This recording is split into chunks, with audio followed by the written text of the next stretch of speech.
Sir,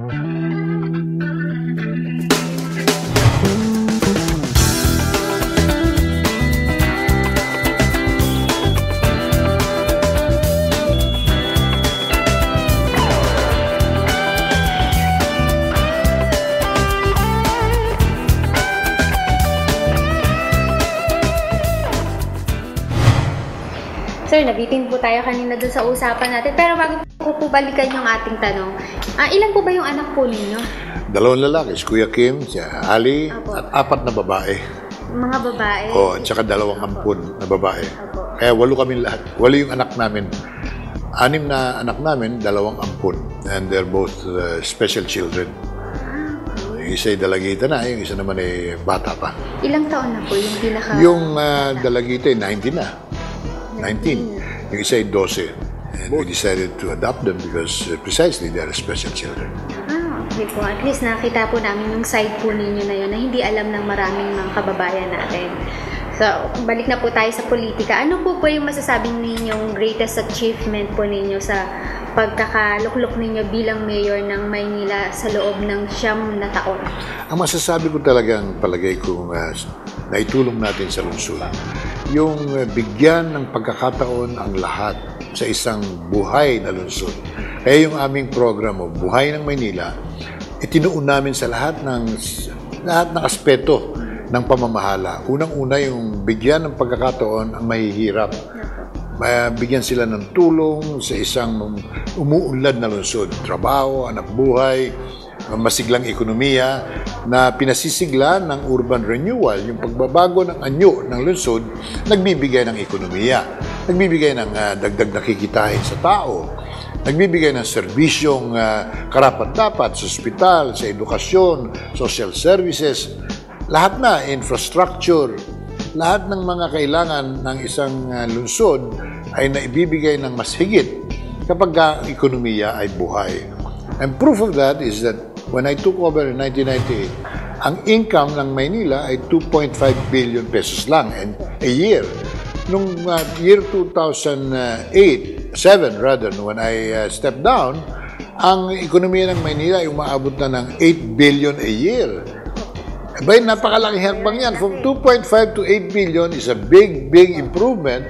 Kinilala ng Commission on Audit, kinilala ng Department of Finance, best performing city kami noong mga panahong yun. Gusto kong bumalik para bigyan ng sigla muli ang buhay sa Maynila. Kaya naman hindi pa man dumarating ang eleksyon, marami na siyang plano para sa lungsod, mga proyektong sisimulan at mga proyektong muling bubuhayin.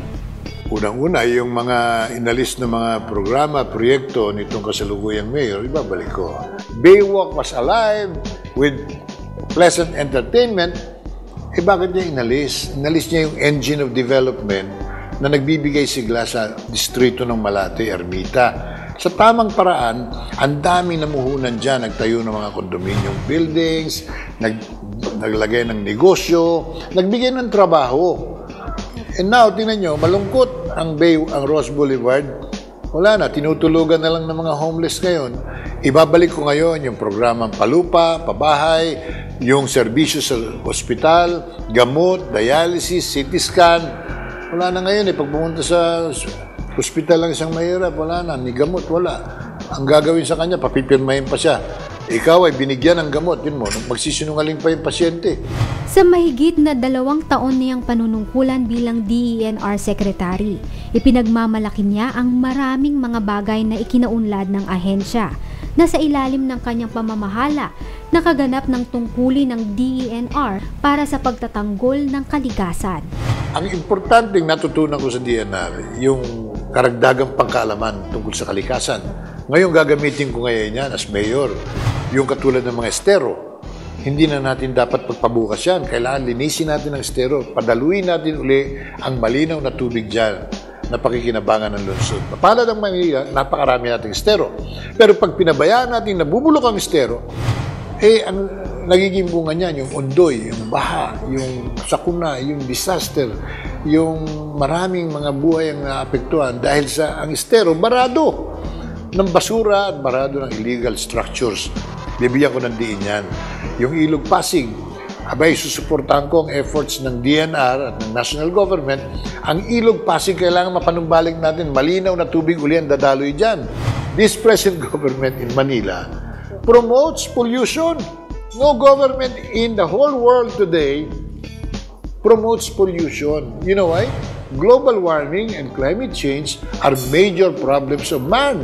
Sabi nila, the most pollutive and the extremely hazardous industries welcome in Manila. Sabi ni Mayor Lim.